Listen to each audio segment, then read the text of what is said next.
Hi, my name's Bob Lindy.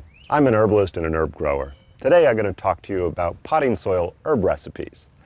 So there's many different ways that we can create a particular potting soil blend.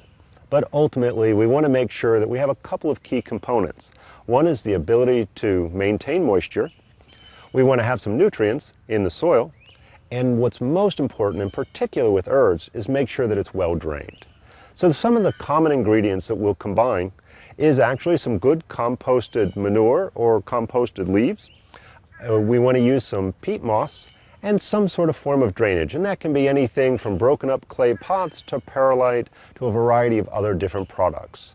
And oftentimes if we use a lot of the peat moss, you'll end up with a fairly acidic soil, and it can be beneficial to add a little bit of limestone in order to just balance your pH out a little bit.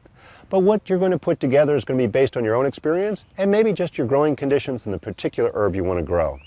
So my favorite recipe is oftentimes, you just talk about ratios. I usually use 3 scoops of good composted cow manure, oftentimes mixed in with just a little bit of garden soil just to get some of the natural soil, 2 scoops of the peat moss, and about a scoop of the perlite. And I go ahead and mix those together well. And I'll oftentimes just make sure that when I wet that soil, or that potting soil, that when I clump it together, it'll gently fall apart. So we don't want it too crumbly, but we also don't want it to clump together as if it was a big mud ball.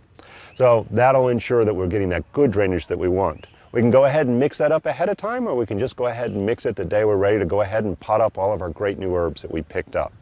So let's go ahead and put our 3 scoops of composted cow manure with a little garden soil into our large container. We'll go ahead and put in 2 scoops of the peat moss and then a little bit of perlite, and we'll have a great potting soil mix for our herbs. So this is Bob Lindy talking to you about how to make a great potting soil mix for your herbs. So please enjoy your herbs.